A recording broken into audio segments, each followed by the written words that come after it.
भाई युवाओं की धड़कन माननीय विवेक साहब जी से अनुरोध करेंगे कि वो आए और अपने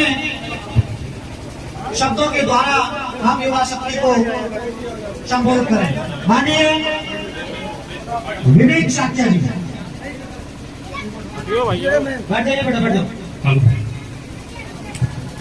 सर्वप्रथम करुणा के सागर महामानव तथागत को मेरा नमन एवं बहुजन समाज में जन्मे तमाम महापुरुषों को मेरा नमन।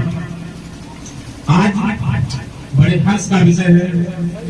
एक तो आपके गांव में मैं पहली बार आया हूं और ऐसे पावन पर्व पर आप लोगों ने मुझे बुलाया है, इसके लिए समस्त टीम एवं समस्त क्षेत्रवासियों को मेरा बहुत बहुत धन्यवाद।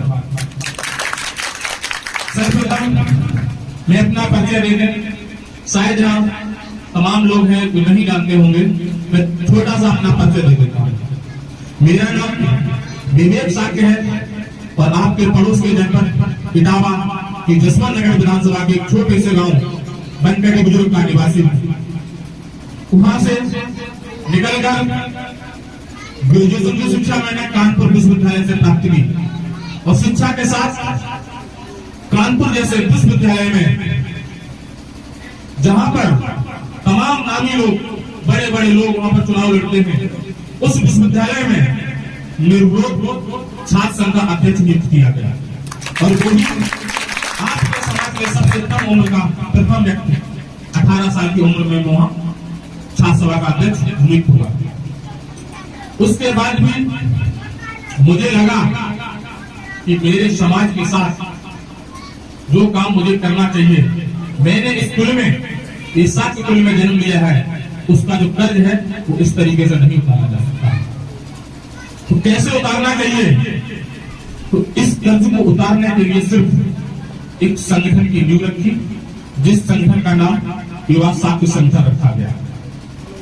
संगठन के बारे में मैं बाद में बात करता हूं। आज भगवान बुद्ध को याद करने का दिन है, तो भगवान बुद्ध के विषय में मुझे बात करनी थी, पर मुझसे पहले जो वक्ता बोले उन्होंने बुद्ध के बारे में, बाबा साहब के बारे में आपको विस्तार से बताया। तो आप लोगों ने सुना भी होगा, शायद कुछ समझ में आया होगा। वास्तव में हम लोग या जो भी यहाँ 85% समुदाय के लोग हैं, वो वास्तव में भगवान बुद्ध के वंशज हैं। उसके बाद भी हम लोग उनका वंशज कहना में कतराते हैं। शर्म लगती है हम लोगों को, शर्म महसूस होती है कि हम लोग भगवान बुद्ध के वंशज बताने में। पर कुछ दिनों से, कुछ सालों से इन युवाओं ने वो करके दिखा दिया है कि जो हम लोगों को कई साल पहले कर लेना चाहिए था। आज किसी गांव में चले जाना, किसी जगह चले जाना, हर व्यक्ति भगवान बुद्ध के प्रकाश, भगवान बुद्ध की शिक्षाओं को पढ़ता है, भगवान बुद्ध की बात करता है, हर घर पर पंछी का ध्वज लगा लेता है। मैं सबसे पहले आप लोगों को एक और बधाई देना चाहता हूं कि आपने अपनी ग्राम पंचायत में कई वर्षों के बाद एक ऐसे युवा को निकाय के प्रधान बनाया जो आप सबके भविष्य के लिए बहुत बड़ी शक्ति के रूप में उभरेगा और आप लोगों के लिए काम करेगा। आज जब युवाओं की आती है तो आप लोगों को, सब लोगों को मिलकर युवाओं को मौका देना चाहिए और वो आप लोगों ने मौका दिया है। और युवा मिलकर अकेले ही कोई काम नहीं कर सकते हैं। जब तक बड़े बुजुर्गों की साथ और सहयोग नहीं रहेगा तब तक हम लोग आगे नहीं बढ़ सकते हैं। ये दोनों लोग मिलकर इस मुकाम को हासिल किए हैं और क्षेत्र में दिखा भी दिया है कि हम लोग बहुत कुछ बदलाव कर सकते हैं। आज जैसे मेरे अनूप भैया ने बोला था कि वास्तव में हमारा समाज पिछड़ा हुआ है और इस समाज को जागरूक करने में बहुत बड़ा योगदान बाबा साहब का रहा है। बाबा साहब ने विश्व में जितने धर्म होते हैं, हर धर्म का अध्ययन किया। बाबा साहब ने ऐसा कोई भी धर्म नहीं छोड़ा।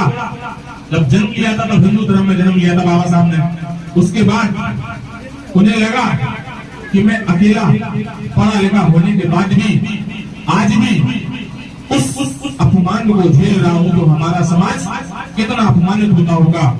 तो एक ऐसा रास्ता निकालना चाहिए जिससे मेरा और मेरे समाज का अपमान ना हो, भला हो सके। बाबा साहब ने जैन धर्म को पढ़ा, बाबा साहब ने ईसाई धर्म को पढ़ा, बाबा साहब ने सिख धर्म को पढ़ा, बाबा साहब हर एक धर्म को पढ़ा और लास्ट में अंतिम में बाबा साहब ने भगवान बुद्ध के दिए हुए संदेश और शिक्षा और धर्म को पढ़ा। जब इस धर्म को पढ़ा तो बाबा साहब को लगा कि मैं अपने आप को व अपने समाज के हर एक व्यक्ति को न्याय और सम्मान और अधिकार दिला सकते हैं, तो सिर्फ और सिर्फ इकलौता धर्म है, बुद्ध धर्म है। और बुद्ध धर्म के माध्यम से बाबा साहब ने नागपुर में प्रथम बार 5 लाख लोगों के साथ दीक्षा ग्रहण की थी। और उस समय अपने हर एक व्यक्ति अपने समाज के लोगों को ये बता दिया था कि अगर आपको जिंदगी जीनी है शेर की, तो आपको वो जिंदगी, वो सम्मान बुद्ध धर्म में ही मिलेगा, अन्यथा कहीं नहीं मिलेगा। तो उसी दिन से ये 7 विश्वासी और जाटव और जितने भी एससी समुदाय के लोग, ओबीसी समुदाय के लोग, सब लोगों ने मिलकर एक प्रण उठाया, हम लोग बुद्ध धर्म के प्रचार प्रसार को करेंगे और बुद्ध धर्म को अपनाने का काम करेंगे। बाबा साहब नहीं, अपितु बहुजन समाज में तमाम ऐसे महापुरुष हुए हैं। यादव समुदाय में ले लो आप, ललाई प्रसाद यादव थे। ललाई प्रसाद यादव ने इतना बड़ा अपने समाज को जागरूक करने का काम किया है कि आज तक कोई भी यादव समुदाय का व्यक्ति कर नहीं सकता है। पाल समाज के लोगों को ले लीजिए, पाल समाज के लोग भी इस देश में 10 ऐसे राजा रहे हैं जो बुद्ध की विचारधारा के लोग थे, तो पूर्णतः बुद्धिस्ट हुआ करते थे। कोई समाज के ले लो, नाई समाज के ले लो, प्रजापति समाज के ले लो, किसी भी समाज को आप उठा के देख लीजिए, हर एक समाज का व्यक्ति आज से पहले, इस मनुवादी व्यवस्था से पहले सिर्फ और सिर्फ बुद्ध को मानता था और बुद्ध को जानता था। तो बुद्ध की वजह से इस देश को सोने की चिड़िया कहा जाता था। और जब से हमारे इस देश में बाहरी आक्रमणकारियों ने इस देश पर जब से नजर लगाई और राज किया, उसी दिन से इस देश को बर्बाद करने का काम किया है। जब सम्राट अशोक का राज हुआ कर रहा था तो इस देश को सोने की चिड़िया कहा जाता था। और कन्याकुमारी से लेकर जम्मू कश्मीर तक जहां से सूरज निकलता था और जहां छिपता था, वहां पर इन और बंशियों का राज हुआ करता था। एक चीज और मैं बता दूं आपको, सम्राट अशोक को दर्शाया गया कि बहुत ही भूखा था, बहुत ही भूखा राजा था। ऐसा कुछ नहीं था। सम्राट अशोक सिर्फ अपनी शक्ति की संगठन की जिस भी राज्य से निकलता था, उस राज्य को अपने अधीन कर लेता था, तलवार की दम पे नहीं, अपनी बुद्धि की दम पर, अपने विवेक की ताकत पर उसको अपने अधीन कर लेता था। और वो राजा उसके नतमस्तक हो जाता था। और राजा नतमस्तक होने के बाद उसी राजा को अपने अधीन करके उसी को ही वो राज्यपाट चलाने को देता था, सिर्फ अपनी नियम और कानून लागू कर देता था। ऐसा आपका राजा था। एक ही राजा ने बताया हमारे सामने कि आपके समाज के तमाम राजा हुए हैं, बहुत राजा हुए हैं, जिनने इस देश को अग्रसर लाने के लिए, इस देश को सोने की चिड़िया बनाने के लिए काम किया है। आज हम लोग उनके वंशज को कहलाते हैं, उनके पुत्र तो हैं, उनके नाती हैं, पर उनकी शिक्षाओं पर हम लोग चल नहीं पा रहे हैं। ऐसा क्या कारण है कि हम लोग उनकी शिक्षाओं पर चल नहीं पा रहे हैं? पर कुछ समय और लगेगा, थोड़ा सा समय और लगेगा। मैं वादा करता हूं कि दोबारा से इस देश में फिर से वही अखंड सम्राट अशोक वाला राज्य होगा और हर व्यक्ति खुशहाल होगा, हर व्यक्ति सफल होगा। आज सबसे ज्यादा हम लोग शिक्षा के क्षेत्र में पिछड़े हुए हैं और शिक्षा से हम लोगों को दूर रखा जाता है जानबूझकर। शिक्षा से हम लोगों को दूर रखा जाता है जानबूझकर, क्योंकि उन लोगों को पता है कि जिस दिन ये लोग मंदिर मस्जिद जाना बंद कर दिए, गुरुद्वारा जाना बंद कर दिए, स्कूल की तरफ ये भागने लगे, उसी दिन ये लोग हमारा रोजगार, ये धंधा सब बंद करा देंगे। ये वास्तव में सही बात है। कि बाबा साहब ने भी कहा है कि आप अपने बच्चों को एक वक्त रोटी खिलाना, आप अपने बच्चों के सर पर कपड़ा मत रखना, आप अपने बच्चों को पैरों में जूता मत पहनाना, चप्पल मत पहनाना, पर अपने बच्चों के हाथों में किताब जरूर थमा देना। जिस दिन आप लोगों ने ये कर लिया, उसी दिन हमारे बच्चे बहुत आज पूरे देश भर में देख रहे होंगे आरक्षण का विरोध हम लोगों का हो रहा है। अनुपे आरक्षण का विरोध पूरे देश में हो रहा है और 10% आरक्षण 15% सवर्णों अपने लिए स्पेशल करा भी दिया है और मध्य प्रदेश में वो लागू भी हो गया है। आज से पहले जब देश आजाद हुआ था, उस समय हमारे समाज के लोग सिर्फ चपरासी हाय हुजूरी पानी यानी पिलाने का काम करते थे। तब किसी भी सवर्ण जाति के व्यक्ति को आरक्षण का विरोध नहीं किया। उन्हें लगा कि ये लोग सिर्फ गुलामी हमारी हाय हुजूरी करेंगे, झाड़ू पोछा करेंगे और कुछ नहीं करेंगे। उसी के साथ चलते चलते 80 और 90 का दशक आ गया। जब 80 और 90 का दशक आ गया, हमारे समाज में कुछ जागरूक लोग हुए तो हमारे समाज के कुछ व्यक्ति बाबू और क्लर्क बनने लगे, साहब बी ग्रेड की नौकरी पाने लगे। तो उनको उस समय थोड़ा सा दर्द होना स्टार्ट हो गया कि ये क्या करने लगे, ये काची कुर्मी है, ये चमार है, ये धोबी धानुक है। ये लोग बी ग्रेड की नौकरी करने लगे तो उनका उस दिन से षड्यंत्र बनाना स्टार्ट हो गया और लगभग 90 और 2000 का जैसे ही दशक आया, आपके समाज के लोग और अधिकारी बनने लगे, लिपिक क्लर्क ये बनने लगे और लगभग 2000 पार होते ही आपके समाज के व्यक्ति IAS, PCS, DM, SDM ये सारे बनने लगे। तो उनको लगा कि अब बिल्कुल इनका आरक्षण को खत्म कर देना चाहिए। उन लोगों से मैं भी एक शब्द सब कहना चाहता हूँ, हम लोग आरक्षण को बंद कर दूंगा, हम लोग आरक्षण को नहीं लेंगे। आरक्षण में बता दूं किस लिए दिया गया था इस देश में। आरक्षण हम लोगों को जो भेदभाव था, तो शिक्षा की समानता करने के लिए, सामाजिक स्थिति को एक करने के लिए आरक्षण का प्रावधान हम सब लोगों को दिया गया। मैं उन लोगों से सिर्फ इतना कहना चाहता हूं कि जो लोग आरक्षण का हमारा विरोध करते हैं, वो लोग भी हम लोगों ने तो इस दंश को हजारों साल तक झेला है साहब। हमारी पीढ़ियों को, हमारे बच्चों को, हमारी माताओं बहनों को हजारों साल तक शिक्षा से दूर रखा गया है। आप लोग सिर्फ और सिर्फ 10 साल शिक्षा से दूर हो जाइए, 10 साल शिक्षा से दूर हो जाइए और जैसे हमारी बहन बेटियों ने आपके घर में जोड़ा जूता बर्तन बोले हैं, झाड़ू पोछा किया, आप लोग भी 10 साल करा दीजिए। मैं कभी आरक्षण की बात नहीं करूंगा, न आरक्षण की। उसके बाद भी आरक्षण हम लोगों को नहीं चाहिए होता है। अभी एक अमेरिका ने रिपोर्ट दी है, शायद आपने देखी होगी, जो सोशल मीडिया से लोग जुड़े हैं। इस देश के 57% लोग जो अपनी पैसे के दम पर जो इस देश में डॉक्टर बने हुए हैं, वो लोग 1 भी % उनको ज्ञान नहीं है कि किस चीज में किसकी दवा देनी चाहिए। वो आप यहाँ के नहीं, WHO ने जो वर्ल्ड हेल्थ ऑर्गेनाइजेशन संगठन है, उसने रिपोर्ट दी और वो सारे के सारे लोग सवर्ण कास्ट के लोग हैं, उसने एक भी जात ओबीसी का नहीं है। तो ये सारे लोग जानते हैं। इसलिए हम लोग शिक्षा पे बहुत जोर दें। शिक्षा पे जोर देने के बाद भी हम लोग पढ़ लिख जाएंगे। उसके बाद भी अभी 3 ऐसे रूल आपके देश में जल्द में ही इस भाजपा सरकार के द्वारा, मैं किसी सरकार का विरोध नहीं करता हूं, पर जो हमारे हित में नहीं होगा, हमारे भाइयों के हित में नहीं होगा, उस चीज का मैं विरोध करूंगा, मैं करता रहूंगा।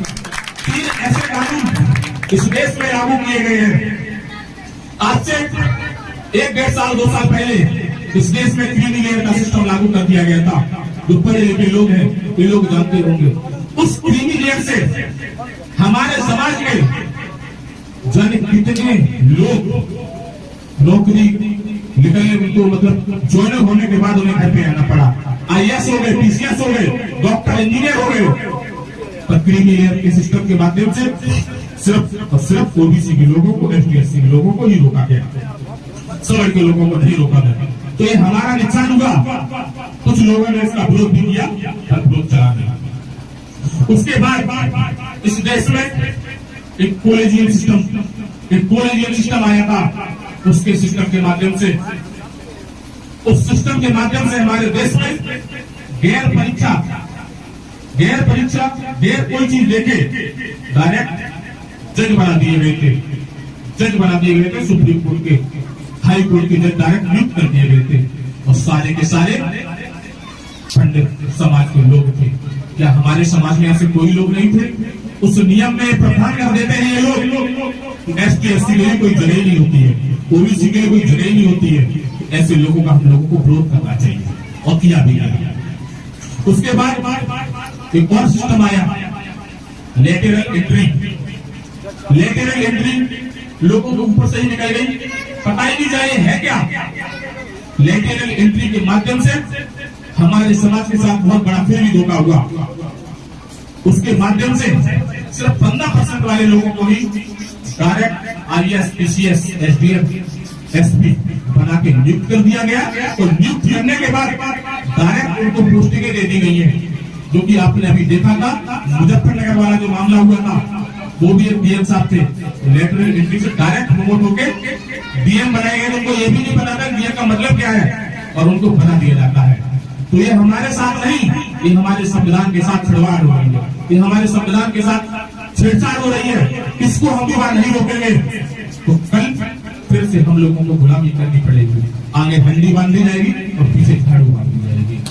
आज दो शब्द मैं राजनीति पर कुछ नहीं बोलूंगा, पर राजनीति कैसे की जाए, आज समस्या कहाँ है, इस पर दो शब्द बोलता हूँ। पूरे देश में साकी कस्बा सैनी मोड़ 4 समुदाय को लोगों को अगर जोड़ लिया जाए तो 18% पूरे देश में है और आपके उत्तर प्रदेश में 14% है। वहीं आपके दोहरी जाटा समुदाय को जोड़ लिया जाए 8.5% इस देश में है। दोनों समुदाय को सिर्फ जोड़ दे तो कितना परसेंट होता है? 18 और 8 26%। अब कोई भी सरकार बनाने के लिए 26% बहुमत बहुत होता है। 26% बहुमत से पूर्ण बहुमत में सरकार आ जाती है। और कारण क्या है कि हम लोग एक नहीं हो पाते? कारण क्या है कि हम लोग एक नहीं हो पाते, एक साथ नहीं बैठ पाते हैं? क्योंकि हम लोगों के अंदर मनु व्यवस्था के लोग हम लोगों को विघटन पैदा कर देते हैं। कहीं साथियों के पास आते हैं कि भाई ये आपके भगवान बुद्ध का नाम नहीं लेते, जय भीम करते हैं, ये है, ये समस्या है। और वहीं समाज के लोगों के पास जाते हैं, भाई ये जय भीम के नारा लगाते हैं, नवोत्थानी करते। और जाटा समुदाय के पास जाते हैं तो भाई वो सब नवोत्थान करते हैं और जय भीम का नारा नहीं लगाते हैं। और हम लोगों में एक आपसी व्यवस्था अभी चल रही है। प्रेजेंट में ये देखने को मिलता है। बहन जी जब सरकार में आएंगे तो सबसे पहले नवोत्थान का नारा लगाया जाता था, उसके बाद नवोत्थान जय भीम का, ये सही बात है, आपको कोऑर्डिनेटर भी नेहरू दिया। उसके बाद बहन जी के पास कुछ ऐसे लोग रहे, उन लोगों ने सिर्फ जय भीम कर दिया, नवोत्थान हटा दिया। तो जिस दिन से नवोत्थान हटा उस दिन से साकी समुदाय, मौर्य समुदाय सारे लोग हट गए। उसके बाद लोगों ने इसकी शिकायत की। शिकायत के बाद एक दूसरा नारा आया कि जय भीम नवोत्थान। इसमें भी लोगों ने ऑब्जेक्शन उठाया। हम लोग इसको ऑब्जेक्शन नहीं करते हैं, पर इसमें भी थोड़ा सा हम लोगों को सुधार करना चाहिए। हम लोगों को नवोत्थान जय भीम इस नारे को बुलंद करना चाहिए और इसी चीज को लेकर हम लोग एक साथ आ सकते हैं। इसी चीज को लेकर एक साथ आ सकते हैं। उसके बाद दूसरी बात और मैं बता देता हूं, पूरे प्रदेश भर में SC/ST एक्ट का प्रावधान जो है सबसे ज्यादा सख्त और मौर्य कुशवाहा सैनी मौर्य इन्हीं लोगों के ऊपर लगाया गया और आज भी लग रहा है। अन्य किसी भी जाति पर SC/ST एक्ट का प्रभाव बहुत कम होता है, बहुत कम होता है। ये हम लोगों को तोड़ने की सबसे बड़ी साजिश है। क्योंकि जब बहन जी की सरकार हुआ करती थी तो कहीं पर भी साकी समुदाय के ऊपर कोई अत्याचार होता था या जाटव समुदाय के लोगों के ऊपर अत्याचार होता था तो हम लोग बैठ के उसको निपटाने का काम करते थे, लेकिन कोर्ट कचहरी में जाने का काम करते थे। एक भी नेता आ जाता था उसको निपटा के चले जाते थे। तो ये काम भी हम सब लोगों को करना पड़ेगा, क्योंकि जब 2 अप्रैल को इस देश से 2 अप्रैल को इस देश में जब SC/ST एक्ट खत्म किया गया था, उसको वापस लाने के लिए इस देश में युवा सड़कों पर उतरे हुए थे। तो RSS के लोग बैठे हुए कह रहे थे, ये सारे लोगों, आप लोगों को ही सबसे ज्यादा फंसाया गया।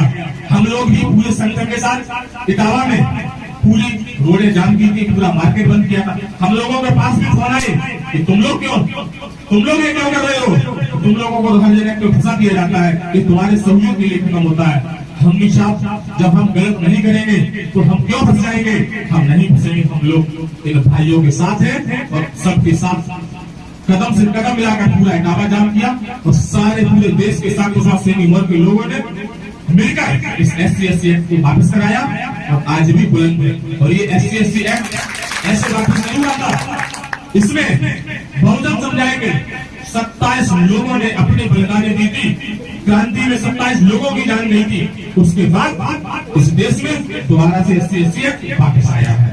आज रही शांति समुदाय के लोगों की बात, हम लोग चिल्लाते हैं अयोध्या में राम का मंदिर है या बुद्ध का मंदिर था, बुद्ध का बनना चाहिए, राम का बना दिया।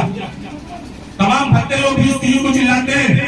मैंने फोन करके भी भक्ते लोगों से कहा था कि ये क्रांति समाज में किसी में जब आती है, जब उस समाज के लोगों को क्रांति या बलिदान दी जाती है।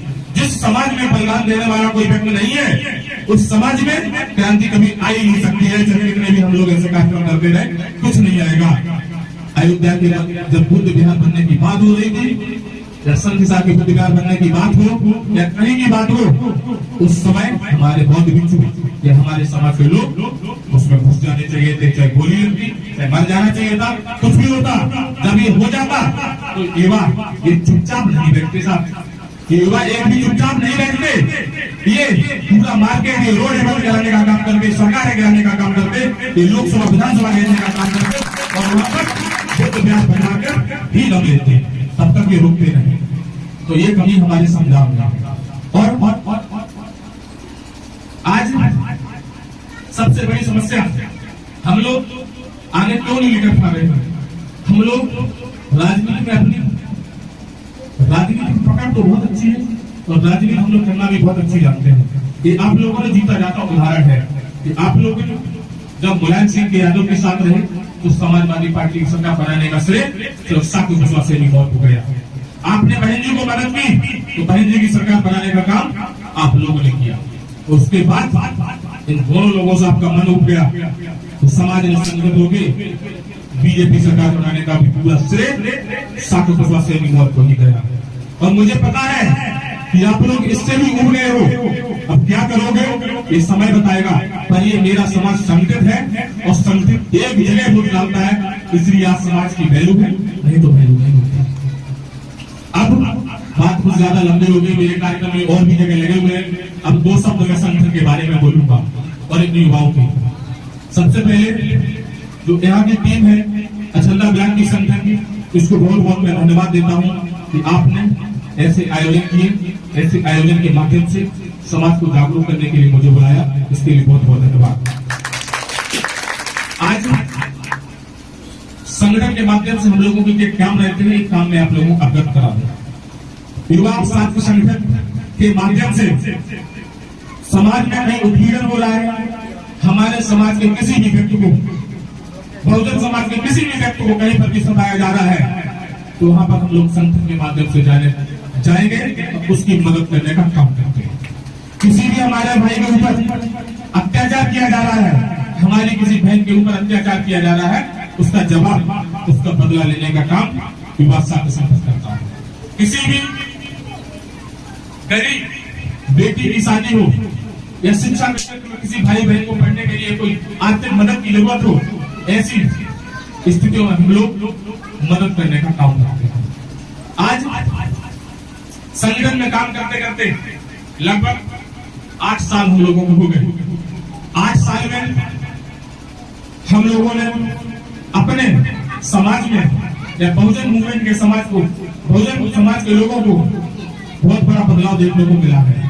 ये आपके जनपद में लगभग इस बार ग्राम पंचायत के चुनाव में 50 प्रधान हुए। एक आपका जनपद नहीं है, जहां जहां इन युवाओं ने क्रांति इन युवाओं ने मेहनत की है, वहां से प्रधान आपके समाज के हुए हैं। ये पूरा सिर्फ इन युवाओं को, इस संगठन के लोगों को जाता है। आज जनपद इटावा में इससे पहले जितने प्रधान से उनसे ज्यादा डबल दोगुने प्रधान हुए हैं। तो ये आपकी एकजुटता और आपकी बुद्धि और विवेक का फल है। आज कुछ समस्याएं हमारे समाज में है, उन समस्याओं को दूर करना चाहिए। एक तो जैसे प्रबंधक जी ने बताया है कि दारू की समस्या, वास्तव में कहीं पर भी आप किसी भी दारू के ठेका पे जाना, सुबह से लेकर शाम तक, हमने लगभग 2 साल पहले एक सर्वे कराया था कि दारू के ठेके का, सुबह से लेकर शाम तक सबसे ज्यादा 2 कौमें ही दारू के ठेके के ऊपर घूमते हुए आपको मिलेगा। एक तो साठ और दूसरा जाटा। ये दोनों सबसे ज्यादा दारू पीते हैं। और यही 2 समुदाय के लोग सुधर जाएंगे तो ये देश सुधर जाएगा, ये देश सुधर जाएगा। और दूसरी बात क्या है, हमारे समुदाय में कोई भी वक्ता कितने भी अच्छे वक्तव्य कर रहा हो, कितने भी अच्छे वक्तव्य कर रहा हो, हमारे समाज में कमी है।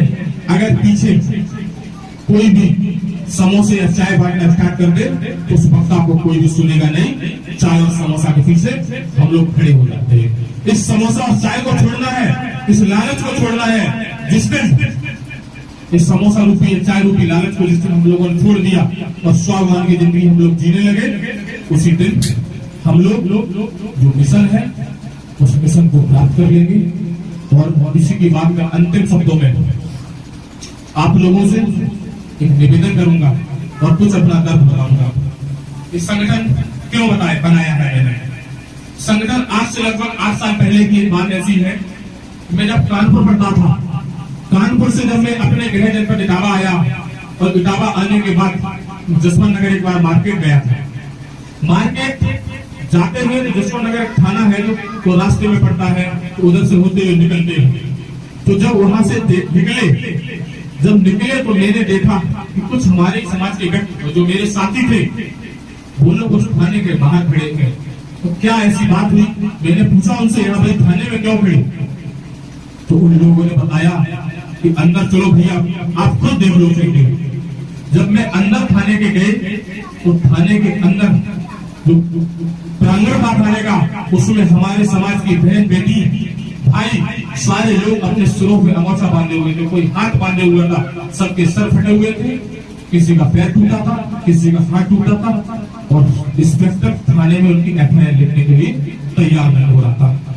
ये दृश्य जब मैंने देखा तो मुझे बड़ा अंदर से, मेरा मन बड़ा अंदर से जवाब दे गया कि ये समाज में हो क्या रहा है। उस समय समाजवादी पार्टियों की सरकार थी, समाजवादी लोगों की सरकार थी और वही झगड़ा उन्हीं लोगों से हुआ था। मैंने देखा, बात की, बड़ी मुश्किल में एप्लीकेशन ली गई थाने में एप्लीकेशन लेने के बाद एनसीआर लेके गई। एनसीआर के बाद उस मामले में दबाव बनाया गया कि राजीबाजी कर लो तो कुछ नहीं होगा। जबकि हमारे समाज के लोगों को सर फटे थे, हाथ टूटे थे, पैर टूटे थे। तो मैंने कहा आज तो हम कुछ नहीं कर सकते हैं। उस दिन मैं घर पे आए और सोचने पे मैं बेबस हो गया, क्यों ना क्यों इस कुल में जन्म लिया है तो इसके लिए, इस समाज के लिए, इस वंश के लिए कुछ करके जाओ। हमने अपने साथियों के साथ तुरंत ही बुलाया और बैठक की, बातचीत की कि भाई कुछ ऐसा करना चाहिए। अगर मैं कोई भी आवाज को अकेले उठाऊंगा तो मेरी आवाज को दबा दिया जाएगा और मुझे सताया भी जाएगा। एक संगठन की नींव रखी जाए और एक संगठन की नींव रखी गई, उसका नाम युवा साक्षी संगठन था। उसके बाद जब संगठन बनाया, संगठन बनाने के बाद कहीं पर भी कोई घटना होती थी हम लोग पहुंच जाते थे। हम लोगों की सुनी जाए या ना सुनी जाए पर हम लोग आवाज जरूर उठाते थे। आवाज उठाते थे लगभग 70% मामलों में हम लोगों की आवाज उठाने से लोगों को न्याय मिलना स्टार्ट हो गया। जब न्याय मिला, सब कुछ हुआ, लोगों की नजरों में आए, ऐसे लोगों की नजरों में ये लड़का कल का लड़का है तो ये तो बहुत कुछ कर जाएगा, ये अपने लोगों को जागरूक करके चला जाएगा और इसके लोग जब जागरूक हो जाएंगे तो आवाज उठाने लगेंगे। तो उन लोगों को ये चीज नहीं बचा, मनवादी व्यवस्था को लोगों को नहीं बचा। जब ये नहीं बचा, मुझे नहीं रोका गया। कई बार मेरे साथ ऐसी घटनाएं हुई है, मेरे साथ मारपीट की गई, मारपीट गई, सब कुछ हुआ, उसके बाद भी उन्होंने मुझे रोक नहीं पाया। मैं निरंतर बढ़ते रहे। मेरे साथी ऐसे थे जिनने मुझे कभी टूटने नहीं दिया, कभी रुकने नहीं दिया, कभी झुकने नहीं दिया। पर मैंने अपने किसी साथियों को ये नहीं पता लगने दिया कि भाई मेरे साथ भी मारपीट हो गई है, भाई मेरे साथ भी कोई मुझे मार के चला गया। क्योंकि जिस दिन मैं अपने साथियों को बता देता तो मेरे साथियों का मनोबल टूट जाता। सिर्फ मैंने अपने अंदर इस दृढ़ निश्चय से इस चीज को कंफर्म कर लिया था कि मैं इसका बदला जरूर लूंगा। उसके बाद भी निरंतर इस सरकार में भी मैंने अपने समाज की लड़ाई लड़ी। सोशल मीडिया के माध्यम से लोगों को देखा होगा, पर मुझे न रोक पाने के बाद भी मेरे ऊपर प्रेजेंट में 14 मुकदमा लगाने का काम कुछ इससे पहली सरकार ने, कुछ इस सरकार ने काम किया। मुकदमा लगाने के बाद सारे मुकदमे झूठे, 3 से 7 के मुकदमे लगा दिए गए और इस लॉकडाउन में मुझे जेल भिजवाने का काम भी इस सरकार के द्वारा किया गया, जिससे मैं इस मुहिम को रोक दूं। इन मुकदमों के बाद भी इन सारे युवा साथियों ने मुझे रुकने नहीं दिया। लॉकडाउन में भी जिस दिन मुझे अरेस्ट किया गया था उस दिन लगभग 500 से ज्यादा युवा साथी कचहरी धरना दे रहे थे हमारे लिए। तो मुझे लगा कि मैं आज इस सही दिशा में काम कर रहा हूँ और निरंतर काम करूंगा। मैं अपने परिवार में एक अकेला व्यक्ति हूँ, माँ और पिता और उसके बाद मैं। उसके बाद भी निरंतर सुबह से लेकर शाम तक समाज के जहां पर भी अत्याचार होता उस जगह जाने का काम करता हूँ। चाहे अभी चौबिया में हमारे समाज के युवाओं को गोली मार दी गई हो, चाहे भावपुर में हो, चाहे आपके भदौरा गांव में हो, चाहे अभी यहाँ पर गोली चला दी गई है दुलासी गांव में हो, कहीं पर भी कोई भी घटना हो वहां पर पहुंचने का काम हम लोग करते हैं और समाज की आवाज उठाता हूँ। ये मुझे पता है कि मेरी जिंदगी कोई ज्यादा नहीं है, क्योंकि मैं अगर ऐसा काम करता रहा तो हम जैसे लोगों को ज्यादा जीने नहीं देंगे उग्रवादी लोग। इसीलिए मैं हर इस युवा से, हर एक भाई से अपील करता हूँ कि एक विवेक साधु को वे लोग मार सकते हैं। जब हर घर में, हर गांव में विवेक साधु हो जाएगा तो कितने विवेक साधुओं को मारेंगे और कब तक इस सबको रोकेंगे। मेरा निवेदन यही है कि आप लोग हर एक साथी विवेक साथी है और आज से फैल करें, अपने क्षेत्र में ही आप लोग काम करें। सब अन्याय के साथ, अन्याय जहां हो रहा उसकी आवाज उठाएं, जहां आपकी ना सुनी जाए आप इन लोगों से बताएं, मुझे बुलाएं, हम लोग आपके साथ कदम से कदम मिलाकर लड़ाई लड़ेंगे। और हर घर में जब विवेक हो जाएगा तो किसी भी विवेक को या किसी भी विवेक के परिवार को लोग संभालने की हिम्मत ही नहीं कर सकते। मैं वादा करता हूं एक जनपद में 10 लोग ऐसे हो जाए हमारे जैसे, किसी की ताकत नहीं है कि कोई सब आगे चला जाए।